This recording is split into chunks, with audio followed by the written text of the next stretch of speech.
Well, good evening. On behalf of the President's Commission on Human Relations and Equity, I'm pleased to welcome you to the Fall Forum on Inclusion, Respect, and Equity. I'm Jody Hironaka-Juteau, Chair of the President's Commission on Human Relations and Equity, and honored to share in co-leadership with PCHRE with co-vice chairs Dr. Francino Puta and Dr. Ignacio Hernandez. Tonight's event kicks off our two-day forum, which is presented in collaboration with the Henry Madden Library Diversity Committee and the exhibition Sorting Out Race. The exhibit is in the Pete Peters Ellipse Balcony Gallery on the third floor, just across here on campus through October 28th. If you haven't done so already, I really encourage you to take advantage of viewing that exhibit. We're also pleased to note that the forum is part of the Fresno State's Cross-Cultural Celebration Week. There's a flyer that looks like this one on your seat that highlights activities that run September 23rd through 30th. We really encourage and invite you to participate in as many as you can. Fresno State is an institution where exploring the diversity of thought and discouraging marginalization is valued as a means of enriching knowledge and critical thinking. As such, the theme for our forum, self-reflecting on our identities and stereotypes, was specifically designed to do just that, for us to explore, to be enriched, and to critically think. And in doing so, we can continue to work together to foster an environment where all individuals feel welcome and a sense of belonging, and where each can thrive. So each of us being here this evening together is important. So I wanted to extend my thank you to our students, our staff and faculty, administrators, and community members for choosing to be here this evening.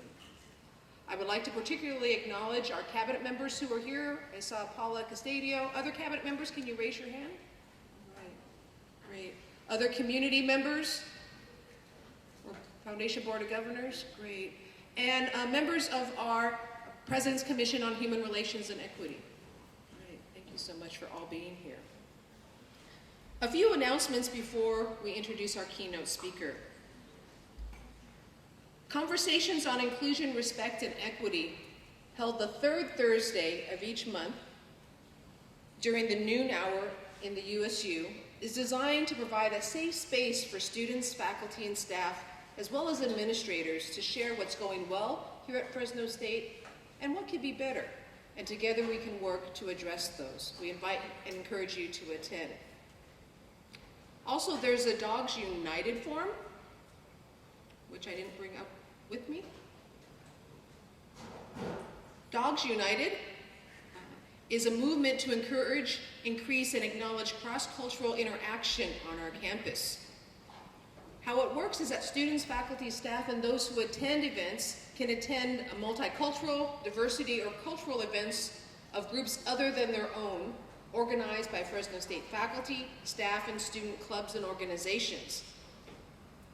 They can report their experience by completing the Dogs United form or online by scanning the QR code.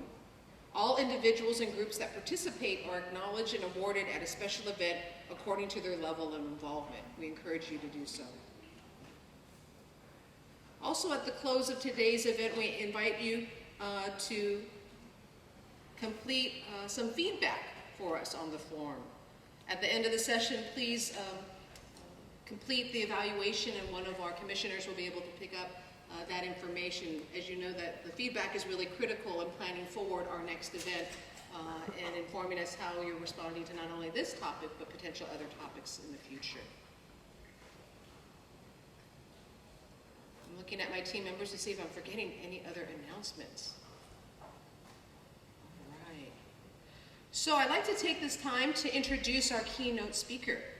Dr. David Pilgrim is founder and director of the Jim Crow Museum, the nation's largest publicly accessible collection of racist objects located at Ferris State University, where he serves as Vice President for Diversity and Inclusion. Dr. Pilgrim is also the author of Understanding Jim Crow, Using Racist Memorabilia to Teach Tolerance and promote social justice.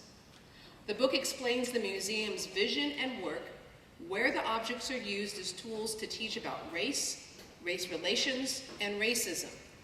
His goal is to get people talking about race relations and inclusion in meaningful ways, and then to go out and do something positive. His countless writings are used by scholars, students, and civil rights and human rights workers to better understand historical and contemporary expressions of racism. His writings and scholarly and creative work deal with multiculturalism and race relations. Dr. Pilgrim has been invited to deliver public lectures at dozens of institutions throughout the United States and Canada, challenging audiences to think deeply about diversity, inclusion, and race relations. Most recently, he presented at the National Conference on Race and Ethnicity in American Higher Education. In 2004, Dr. Pilgrim produced with Clayton Rye the documentary Jim Crow's Museum to explain his approach to battling racism. The film won several awards, including Best Documentary at the 2004 Flint Film Festival. Jim Crow's Museum has shown nationally on PBS affiliates, including as part of the series The African Americans, Many Rivers to Cross. He also served as a consultant to Will Smith on UPN's All of Us. Dr. Pilgrim, an applied sociologist with a doctorate from The Ohio State University, is a Ferris State University Distinguished Teacher. He has also been interviewed by the National Public Radio, Time Magazine, the British Broadcasting Corporation, and dozens of newspapers, including the New York Times, Washington Post, Boston Globe, Chicago Tribune, and the Los Angeles Times. We are so fortunate to have Dr. Pilgrim with us today to share, and as well as for tomorrow. Can you join me in offering a warm, very warm today, a warm Fresno State welcome to Dr.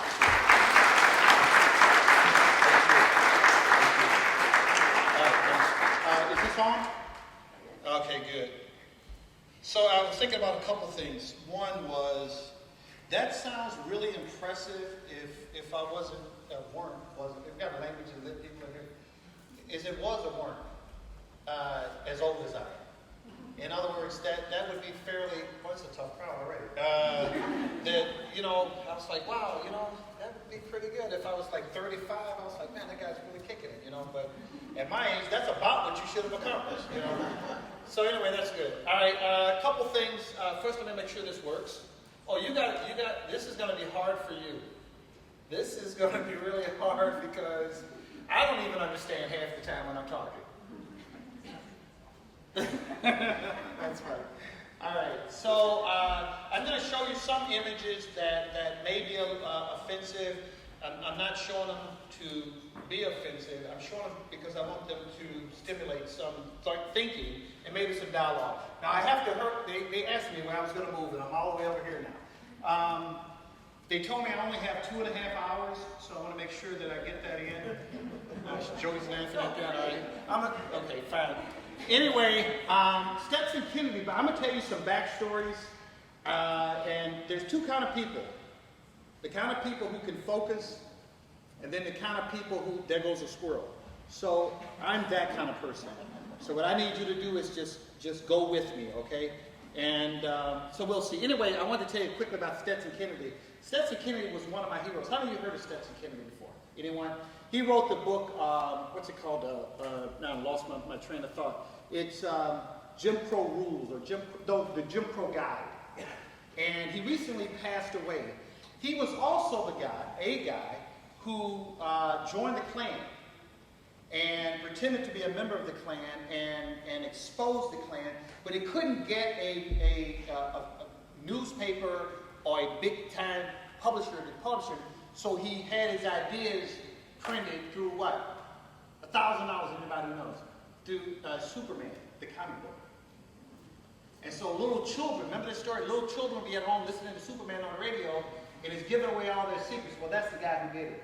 And so Stetson Kennedy had this quote, "As for me, I raced around the dumpsters, collecting discarded white and colored signs, thinking that they would be some interest to posterity in a museum of horrors. And I always thought, that's what I did. That's what I did. And to give you a little Stetson Kennedy thing, I liked him a lot, and he was accused of lying, of making up, joining the Klan, of that all being fiction. And so I wrote an essay in defense of him. Without my permission, that brother used my introduction as a preface to the most recent version of his book, and then before I could complain, died. And it was okay because I would have said yes. I would have said University of Florida was going to give him an honorary doctorate to honor him. It would have been an honor, but he didn't even ask. So anyway, if you look up Stetson Kennedy, the book on the Klan, it says, with the new foreword from David Pilgrim, which I wrote and didn't write. So like him, I'm a garbage collector. I spent the first piece of first racist artifact I had, I broke. And I wish I had a better story because I didn't know people were going to ask me the story. I grew up in Mobile, Alabama, and they used to have these carnivals / flea markets / resort. It was just a bunch of stuff together. So there would be rides and fried catfish and people selling knickknacks. And someone had this little 5-cent Mammy salt and pepper shaker. I bought it and broke it in front of the person. Now I'm going to have to use some language tonight, and so that's your trigger, that I'm going to have to use some language tonight. So I'm going to start now by saying that I'm sure that guy called me a red nigger because that's what you would have called me growing up in Alabama during that period. I don't remember what my second piece was, the third piece. I just remember that man being mad and yelling at me and eventually me having a collection. I don't remember the third piece, the fourth piece, the fifth piece, the sixth piece. I don't remember it all. I'm actually even getting this part when I do it. Good, that's excellent. So I started collecting. And every city, by the way, I need something racist from Fresno. Because every city I've been in my entire life, I found at least one thing. Every city. Now, it's a lot easier today because I collect on a lot of groups. So it really is, as Stetson Kennedy would have said, a house of horrors. You've seen these lawn jockeys. One of the things we do in the museum is debunk. I mean, that's the sociologist in me. We muck rake. We hear something and we try to find out if it's true. How many of you heard the story of the little black boy who froze to death holding the light for George Washington? Anybody? Well, I can't really debunk it if you haven't even heard it. But that's a thing that you hear often. Well, that's not the history of that. I mean, there's a long history. I can talk to you about it if we have some time later. But the main thing here is that for many of us, those black lawn jockeys, and collectively, things you put in your yard are called lawn warts.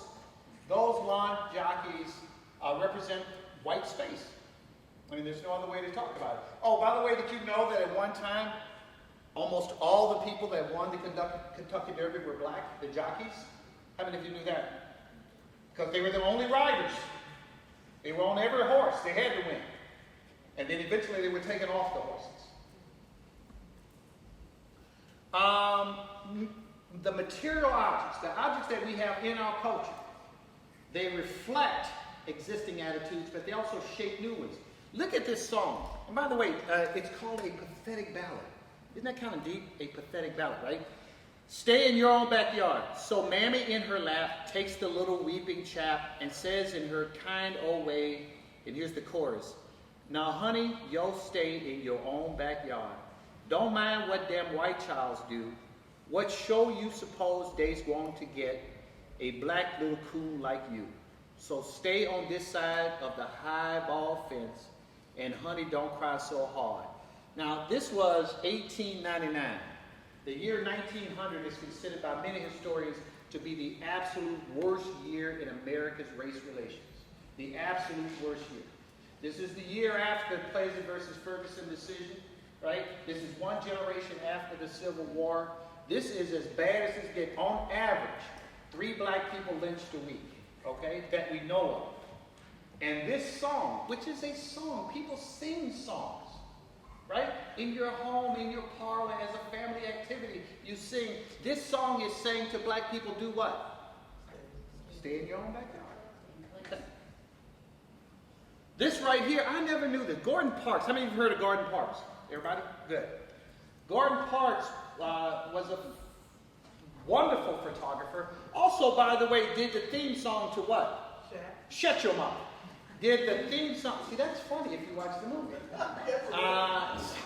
Wow, this is a tough one. So anyhow, Gordon Parks was a photographer, filmmaker, artist, did a lot. If you ever see the famous picture of the black woman with the janitor with the mop and the American flag is behind her in the White House, that's one of his pictures.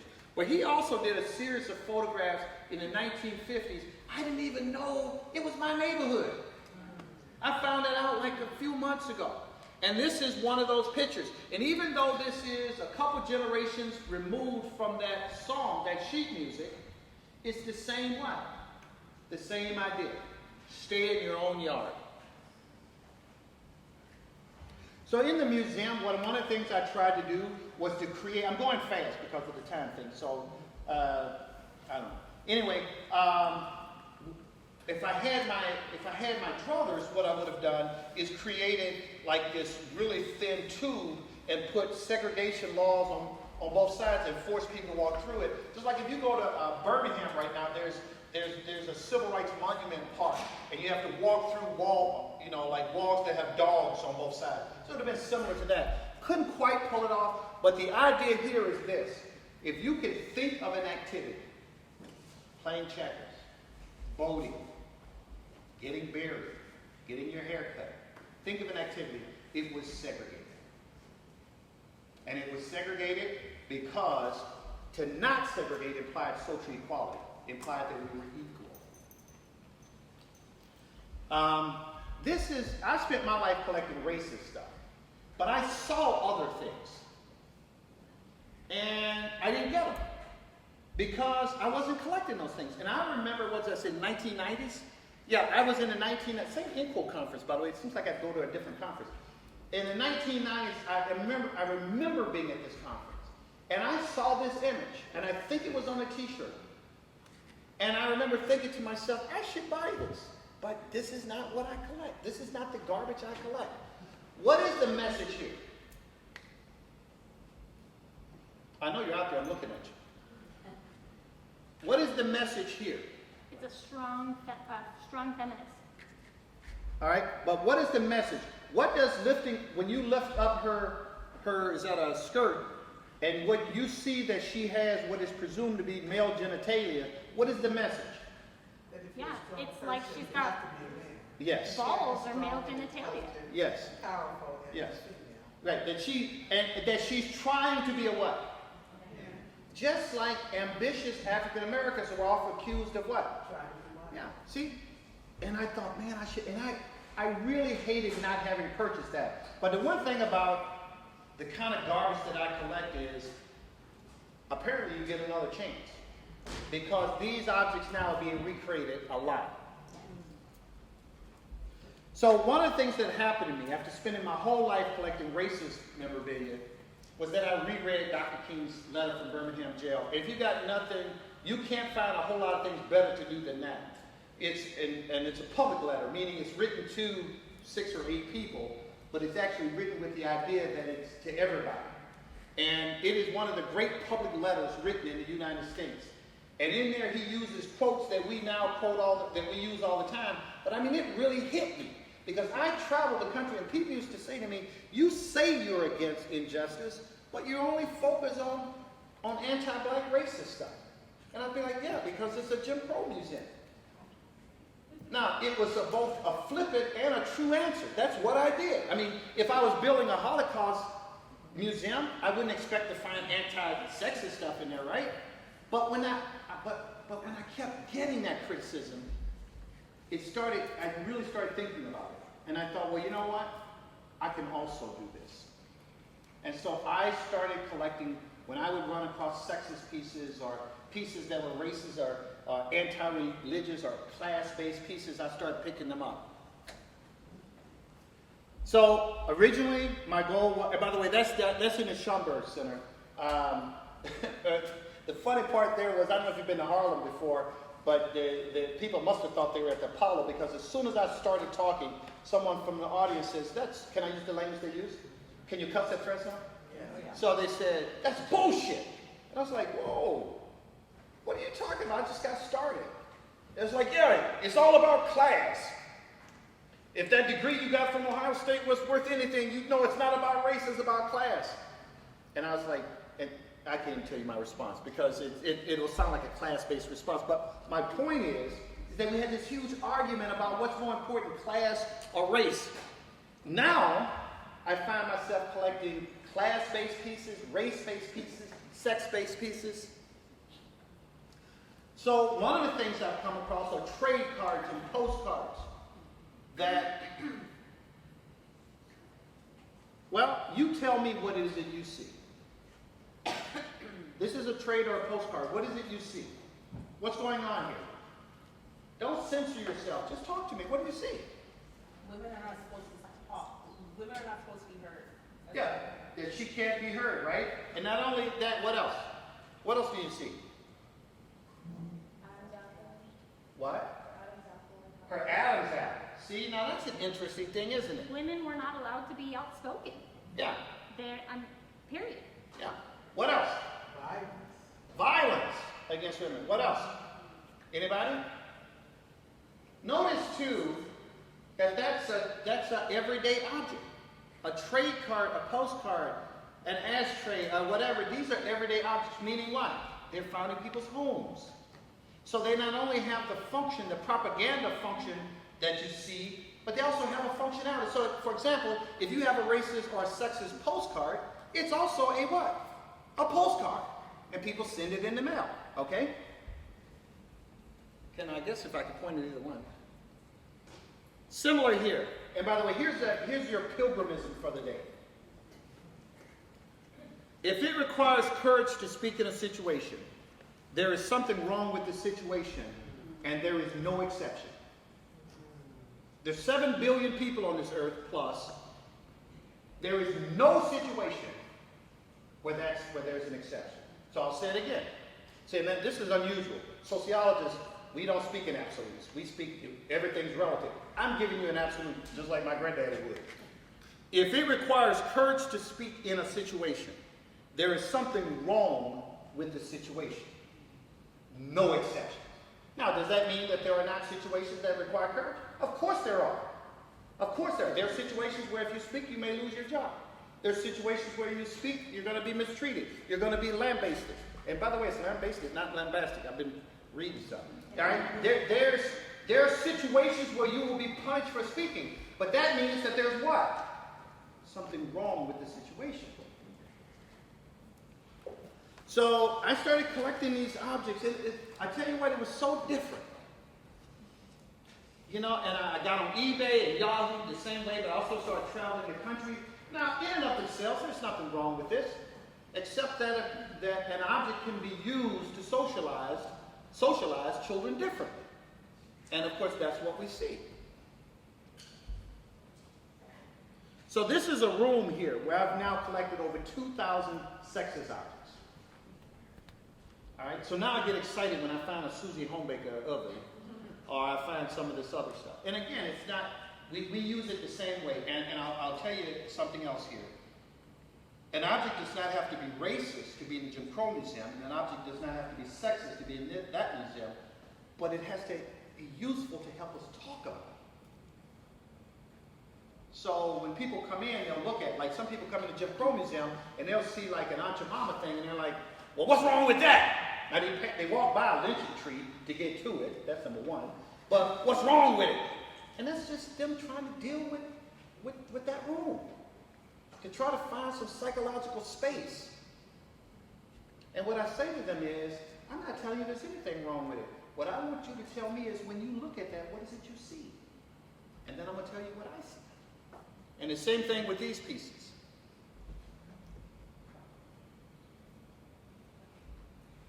I used to say, and this was another one of my pilgrimages, that one half of the population cannot go to war, and the half that doesn't go to war be treated as equals. Now, I'd like us not ever to be in war. Turns out you gals are useful after all. See, I used to think of propaganda as grainy leaflets or grainy film, but anything can be propaganda. So think of the word bitch. Bitch has become mainstream in our culture. Now it's not even, for many people, profanity anymore. Right? People like, you say bitch like it's a bad thing, you know? Or I'm a super bitch. Or what's the Dave Chappelle thing? I'm Rick James, bitch. You know that? Anybody watch Dave Chappelle, Rick James? What do you people watch? I can't find you. I'm hoping you don't read comics, you don't like Dave Chappelle. But now you see this word in its mainstream. Then you ask yourself, and when people come into the museum, I say to them, so when you say bitch, what is it you mean? What is it you mean? Somebody tell me, what does that mean? Hello? I got to go back to my classroom, pointing people out, embarrassing them, hurting their self-esteem, causing myself problems with McKenzie House. That's our legal firm. What is it you mean? What do you think that, so when it says, don't be a salty bitch, what is that? I mean, is it just funny? Yes. To me, it is not always, but frequently can be interpreted as promiscuity. Okay. That is an element of promiscuity. Okay. All right, how many of you think that there are times when bitch is a compliment? All right, so what does it mean when it's a compliment? You're strong. You're strong. So a strong woman is a bitch. All right. What else? That's what I was going to say. People now look at it as a positive thing sometimes. But Okay. yeah. And what's the positive? She's direct. She's direct. Not pleasing. Not pleasing. All right. Anyone over here? Yes. Not afraid to say something. Okay. Even if it might be interpreted as mean, you still said it. Okay. All right. And these are good things, aren't they? Yes. To me, just one thing that I'm seeing right now, in the participation, is that you also have to take in consideration age. Okay. To our older women like me, Okay. that expression, you and I are going to have a problem with you. Okay. You have one with me. Okay. So, however, a teenager or a very young person, to them, the word has changed. Okay. So where else do we hear that where you have, and I don't know your age, you look late 30s to me or early 40s. Where else do we hear older people from an impacted group say that word has a different meaning than it does for young people? Yeah. Yeah. So, I mean, you see we're starting to get some parallels here? But the main thing is that it's become mainstream. Now, here's a word that's in the process of becoming mainstream. And let me go 100% sociological for just 1 minute. Words have no meaning, no inherent meaning. They're just sound signs. Okay, I get that. I was actually paying attention in my sociology classes. They didn't just hand me the damn degree. I was paying attention. They have no inherent meanings. I get that. But they have the meanings that we give to them. And we share those meanings. Right? So I could go to a place that doesn't speak English, and I can say shirt. I can kick my foot on something. I should kick that. That's really nice. I can kick my foot on something and go shirt.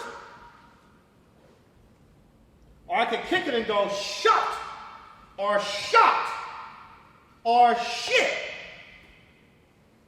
Now, one of those, we share a meaning about that having a relationship to me being angry and kicking that. But they're all just sound signs, right?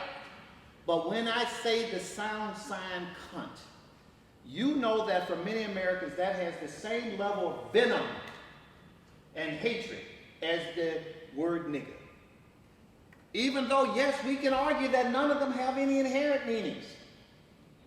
But as a person who's just thinking, I'm thinking that that's one of the few words that's comparable in my mind. And yet we see it come. And that T-shirt right there is not being worn by right-wing Donald Trump supporters. That T-shirt is being worn by what? People on the left. And look at this quote. I personally am a registered libertarian, supporting Obama this year.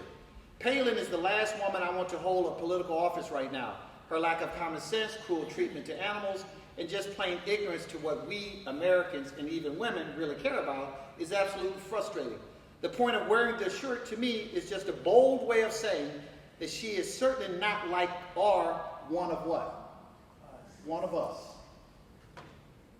So it's okay to call her a cunt because she is ignorant, mistreats animals, and is ignorant. There was something else, and lacks common sense. Why not just say she's a person who doesn't have common sense? See, I do this with the word, I argue with hip-hop artists, and I say to them, I got a better story. Man, we don't have much time. I have some great stories, but you guys are being shortchanged. Anyway, I did some work with the CIA, and I'll tell you something I shouldn't tell you. It's in Chantilly, Virginia, so in case you want to know where they are. And get in there, and I'm dealing with a group of people, and they start in with, I had a shirt, and I said to them, what do you see on this shirt? And then on the shirt it had an African-American kid, he was urinating, and another one had a big boom box, and another one looked like he was threatening, and they all said the same thing. They said, we see niggas.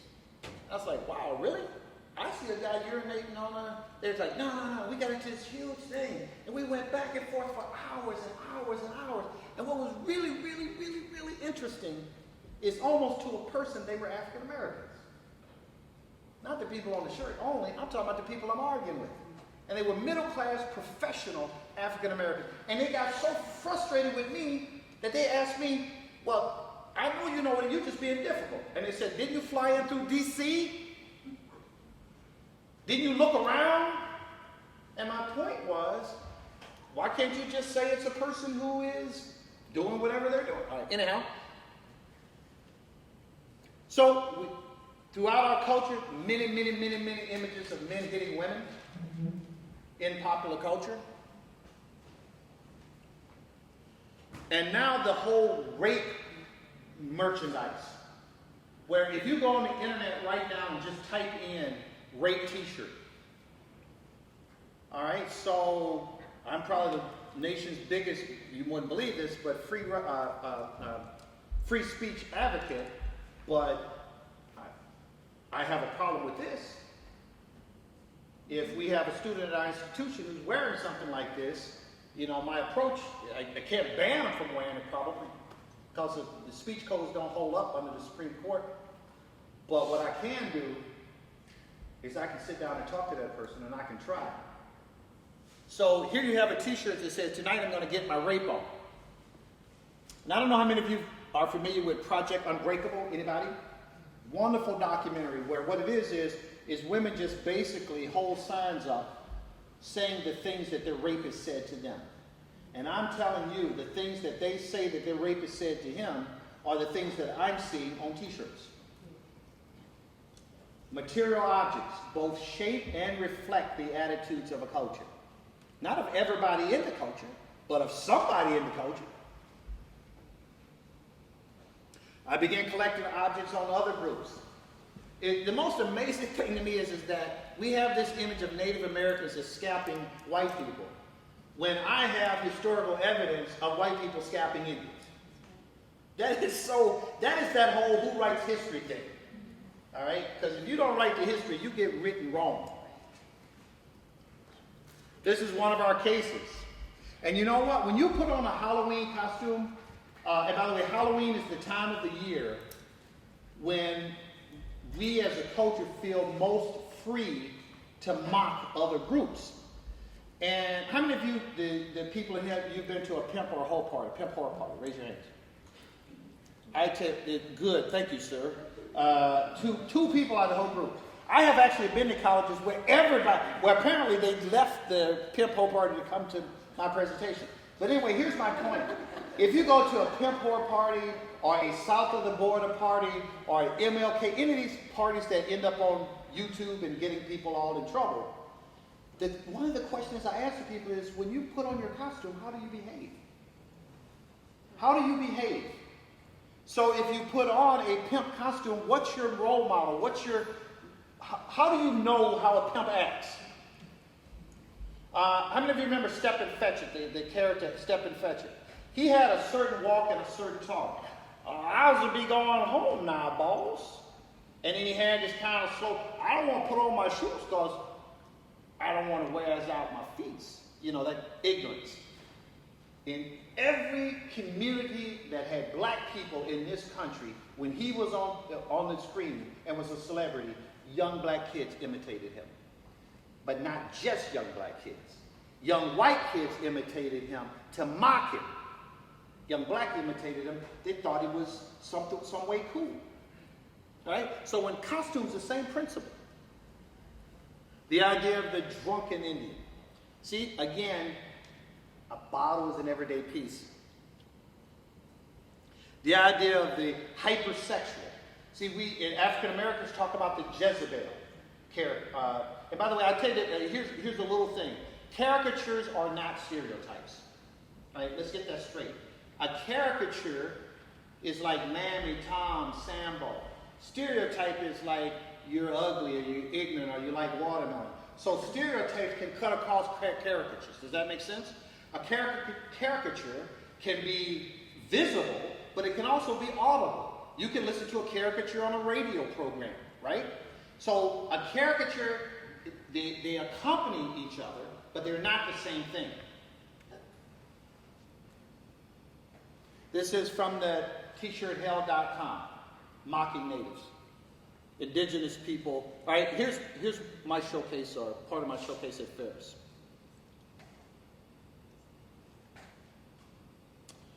I can't make, I've learned something here in the last couple weeks. I was going to make this point, now I had to change it. I was going to say this: I can only name one group in the United States, and actually, to use the correct sociological term, one category, but let me say group because it just feels easy. I can only name one group in the U.S. that we use the term trash against, and that's poor whites. Except now, in new hip-hop culture, it's become common to refer to a number of groups as trash. So I gotta change that now.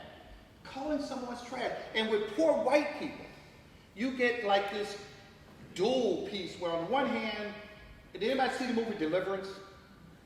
Boy, them shoulders some purty lips. Did you remember the movie Deliverance, right? Raping, murdering poor white folks. But then on the other hand, you have like the Waltons. This God-fearing, loving, patriotic, don't know when to stop saying goodnight. I mean, this kind of, so you have this duality. We also do that with Native Americans, though, where we have the strong, beautiful, brave warrior and beautiful princess, or we have the drunken, savage kind of piece. Okay? But with the poor whites, we use the word trash, trailer trash, white trash, just trash. With Jewish Americans, still, and by the way, in terms of material objects, most of what I find with Jewish Americans, or Jews, period, would be either like ceramic type pieces, or it would be postcards or trade cards. And the same stereotypes. The stereotype of the money grubber. Like where I'm from in Michigan, we have a group there, the Dutch. And the idea is, so when someone says, you say, well, I'm going to take you out. And you go, okay, can we go Dutch?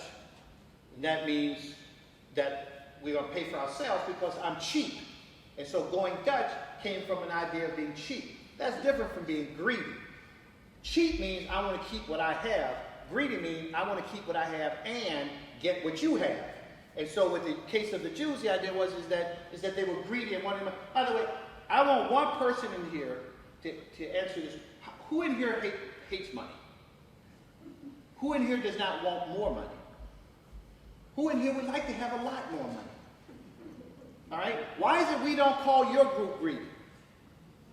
Why is it when we meet someone from your group who wants money, we don't assume they want money because they're from your group? So I have someone says, well, you know, I listen to what you said, but a black guy broke in my house. Okay, well, what you know is, presumably, is that a black guy broke in your house. What you don't know is that he broke into your house because he's what? Black. And you don't know that someone else wouldn't break into your house, right? There's a bunch of stuff you don't know. So this idea of this Jews is just wanting money, just more money, more money, more money. Here's a caricature. This is not a stereotype. This is a caricature. It's called Tojo.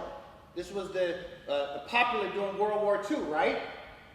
And so it was this ugly little yellow greenish guy with the fangs or buck teeth. You see it in all the backs of magazines and postcards and the like.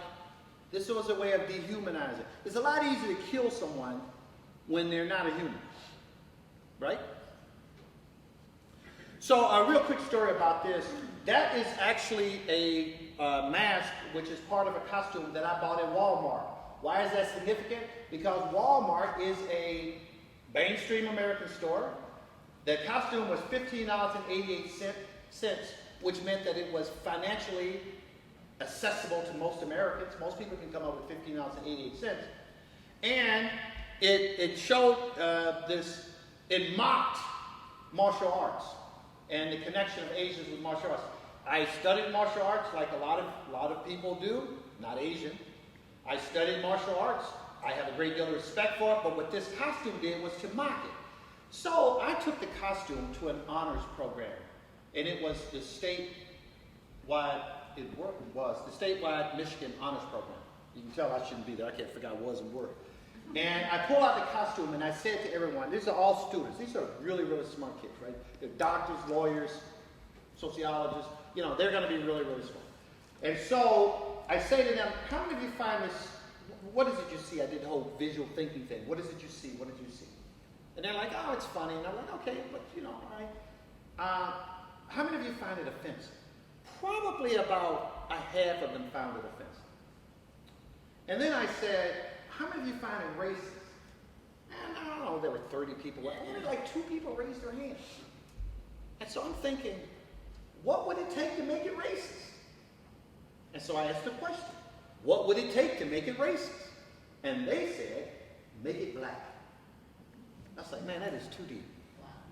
So that's what you got to make it make sense in your head that it's racist, it has to be black.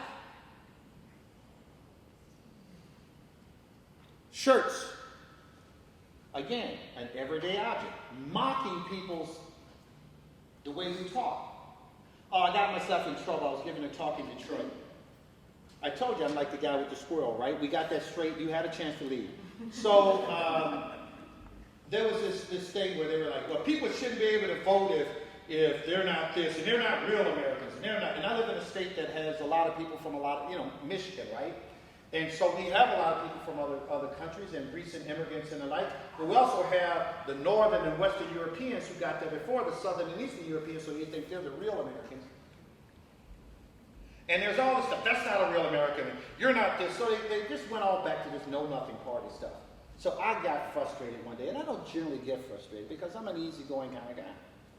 So I said, during a talk, I said, well, you guys don't want these people to be in America. You don't want these people to be Americans. You don't think they're real Americans. Well, I got news for you. If you don't know the name of the mayor in the town where you went to sleep last night, you shouldn't be able to vote.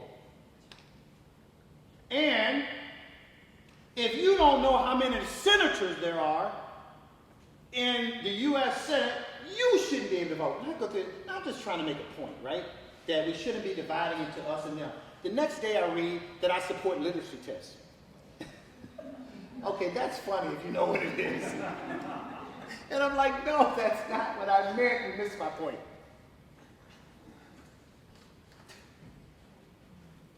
So this whole language as a marker of Americanism. Costumes. Just pay attention during Halloween. And by the way, speaking of sexist stuff, look at the sexualized costume. I mean, there's nothing wrong with a grown woman wearing a French-made thing. I mean, that's all good, trust me. There's nothing wrong with whatever it is you do. That's your thing, right? But it's wrong when it's the size of a 4-year-old. Okay, and I just think it is. Speaking of LGBT material objects, you know, again, from a person who's been looking for the last 10, 15 years, you don't find as many, compared to the racial and ethnic, as many of the 3-dimensional pieces. You find a lot of 2-dimensional pieces, but a lot of them have been in recent years. By the way, that's a good sociological measure. Sociologists will tell you that as a group starts demanding its rights, that one of the expressions of the pushback will be the creation of material objects that oppose them, if that makes sense. So I'm near the end now. I can't believe I ran through this. So I usually lollygag and really milk these stories. But anyway, I want to show you some images in my brain. These are just, I see a lot of images. You see a lot. Some of these you've seen, but I just want to show you a couple. Let me tell you this right here. This is me. I've talked to physicists. I've talked to geneticists. I've talked to theologians. I've talked to sociologists, psychologists, philosophers, every smart group of people that I know. And I can tell you this, of the 7 billion people, there's about 7 billion people on this earth. Of the 7 billion people on this earth, not a single one knows why people are gay or straight. Not one person. Take that to the bank. There are people with interesting theories. There are people with theories where you can make a pretty good argument here, but no one knows. No one knows. And I've talked to people that looked at the brain and the brain stem and the early years and hard determinism and soft determinism and experiences with parents, with the mother, with the father, and childhood trauma, and everything else. I've talked to a bunch of folks and read a lot of books and read a lot of research, and I stand before you today, and I don't even hear anybody else saying what I'm saying, but I'm convinced of this: nobody knows. But there are a lot of people sure they know. So, given that I don't know, that makes that even worse. But even if I did know, that would be bad, because those are children. And the sentiment is bad in and of itself. This is from a photograph. I think this won the Pulitzer Prize. It's called Soiling Old Glory. And this was during the desegregation of Boston. What I did not, and what happened, and there's a big debate about whether or not he's meaning to stab him with the American flag. You know, sometimes your eyes lie to you. That looks like an unfriendly gesture to me. What I did not know is that 5 or 6 years before that, the same thing happened in my hometown, Pritchett, Alabama. I did not know. Similarly, where a civil rights worker was, what do you call it, impugned? Is that the right word? Impaled. Well, impugned also, but impaled. Impugned through impaling. I mean, that's so symbolic. And now we got all this stuff about flags. And I don't want to get caught up in that whole thing, except to say, I'm going to say a couple things. One, it seems to me sometimes that when a person is on one knee, they look like they're worshiping the thing. Two, I don't know what that has to do with sports anyway, the national, with sports.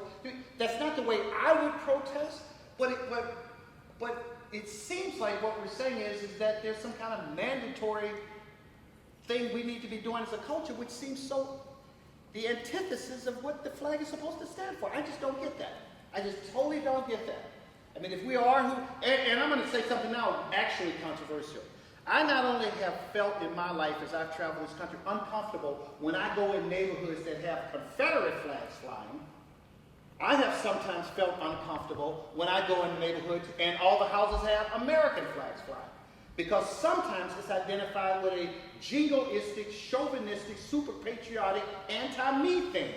And I've just seen that. Doesn't mean that having it in and of itself, because remember, the flag has no what? Inherent meaning. It has only the meanings that we what? Give to it. Meanings that we then share. And sometimes those meanings are not good. That is just, I don't even... That is what it is, you know. All right, anyway. One of the chapters in my new book, the book that's going to come out next year, is about blacks being portrayed as simians, as monkeys, gorillas, apes, the whole thing. And I have a whole section of the museum. It's called the Jim Crow Museum, but it's not just the Jim Crow. We collect new pieces, and so I have a whole section on President Obama. And I know he knows it because Henry Louis Gates, who came to the museum, they're friends, and he told me, he says, I'm gonna tell him. And I'm pretty sure he told him that there's a section in this museum, and it's got some funky, nasty stuff. And this is what I'll say about the whole President Obama thing. There is no politician that I can't argue with about something because I think they're all not making great decisions about stuff. But that doesn't make him a monkey. It doesn't make him a witch doctor. Why is it not just sufficient to say the person is wrong?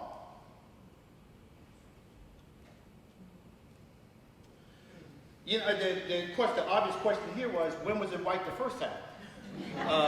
Because I don't know a part of it. It's been whiter at times than other times, but it's never been white. It's not Millertown, it's San Jose. Right? Hispanos, Californos. And others. I don't know why people don't call Mexican Americans Native Americans. They're as indigenous as other groups, right? So, I'd be like, I'm in that Native American line, brother. I'm in the indigenous line. I don't know when it was white the first time. This right here this was a newspaper ad, and this is what the offensive part of this is. This is a sporting event, and it's in the Knoxville newspaper? What newspaper is that? Can you see it up there somewhere? I think it was in Knoxville. Tennessee is getting ready to play Florida State in the national championship game, and they talk about the new Trail of Tears. And to bring that into this discussion that we're going to have, in other words, we're going to kill them. You got to find a better way to say you're going to beat somebody than we're going to kill them. Again, this is one of those images seared into my head. I had the fortune, or some people say the misfortune, bless his heart, of being somewhat of a friend of Vernon Bellecourt from the AIM movement, and he would travel around trying to get rid of, these mascots and the like. I had to tell you some story about him, but anyhow, I really, really got into the whole Chief Wahoo and the Redskins and the piece, but I thought that picture just says it all. What do you say to a person who's I don't even know, it's in my head. And this picture right here is from the museum, and what part of this do you think is seared into my head? It's just that woman's eyes. And I could tell you some things about lynching that you just don't know. And I don't, but I'm going to tell you one right now because I promised the brother here I was going to give you one. Here's one. Here's the thing you don't know. Because nobody knows it. Because, it's just, how many of you have heard that lampshades used to be made from the skins of Jews during the Holocaust? Have any of you heard that? All right, there's debate about the extent to which something happened or didn't happen, okay? I can tell you, though, when it comes to African Americans, especially with slavery, almost every time someone asks me, did this happen, I don't even have to hear the rest of it. I go, yes. Because it's an institution that lasted over 200 years and had many variations, so it's likely that it happened. The question would be how often it happened, okay? So just start with that as a premise. Get the end of slavery, and then, 1865 or so, and then get into, say, the 1910 era. Think about that. So 1865, 1910. I got this newspaper index. It's called newspapers.com. $140 a year or so.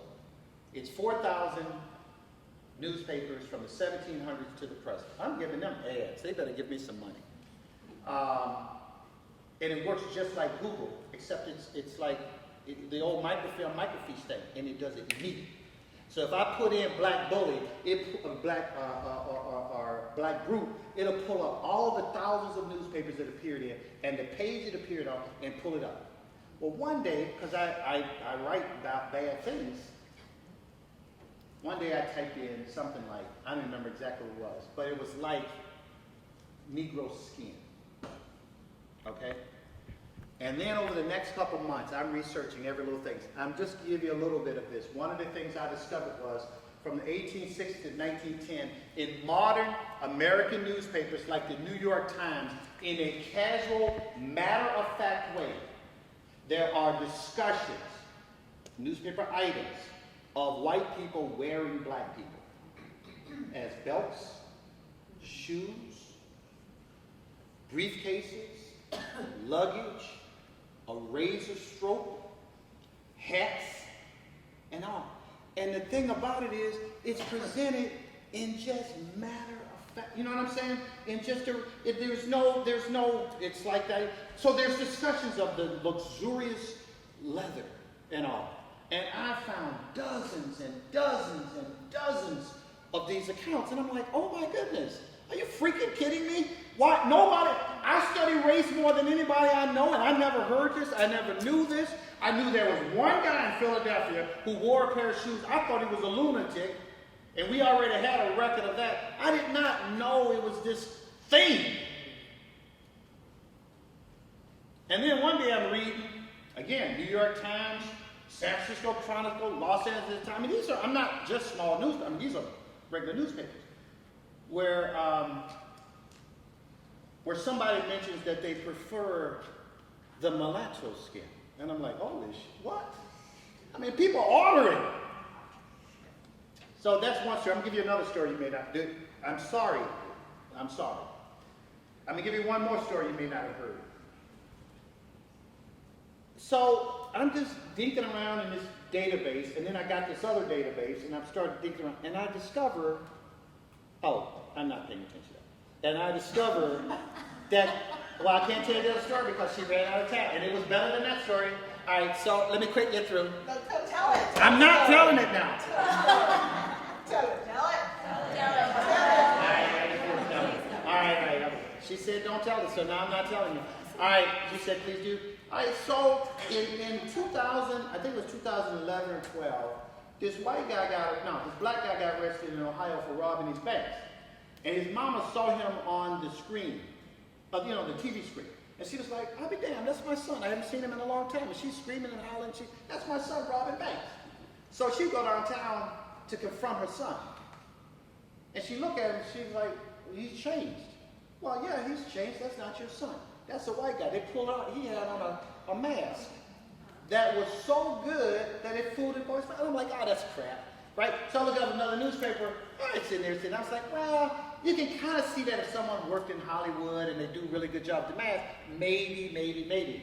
But then my brain got to work, and I was like, well, wait a second. We had a whole period of our society where whites got on stage and dressed in blackface. Now, to me, the discerning witness, I can tell when a person is not black.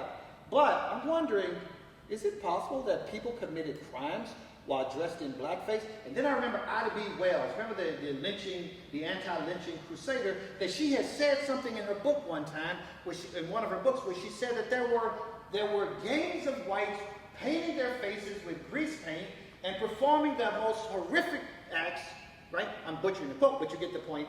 And I was like, well, wait a second, is that possible? So I started doing my little research thing. Dozens and dozens and dozens and dozens of whites. That's not saying that black folks don't commit crime. Don't get it twisted. But dozens and dozens and dozens of whites, for decades after decades after decades, arrested doing the most horrific, raping, murdering, whatever, got there, had the stuff wiped out and discovered they're white people. So in the book that's coming out next year, I have, and I'm documenting every one of those things. Now again, are those two stories you didn't know? All right, and there's other stories. So anyhow, this picture right here, real quick. This picture right here is always I understand what it's like to want to be accepted. I understand what it's like to want to be treated as a real American. But I never understood why. When you're being taken, you don't know where you're going, you don't know if you're coming back, you have your land stolen, you're being mistreated, and still you're trying to say to people, you shouldn't be doing this to us. I'm American. And in many ways, I'm more American than you. That if America is really a concept and you believe it, and it's not just a whiteness thing, but it's about values and ideas and vision, then why don't you see us for who we are? And I can never shake this picture. Saw it many, many years ago. And you know this picture from Fresno. I've been using this picture for years and didn't know it was from Fresno. And so my last thing real quick, my daughter plays soccer. She was really, really good at soccer. You know, athleticism is also genetic, so she got some of that from me. So part of being on a travel soccer team means they don't ever get out of practice. They just, so when she was a young girl, they're supposed to get out at 6, it's 7:30. I'm not excited about sitting in a van with 20 other vans waiting on them to get done. One day I look out of the van and there's kids wearing that mask. And it's 2 boys, 2 girls, and I know what it's like to be 16 and trying to impress somebody. I get that. That's a part of the game. Except the way they're trying to impress them is by putting on the mask and then acting in stereotypical ways, flashing what they presume to be gang signs. Don't do that anyway.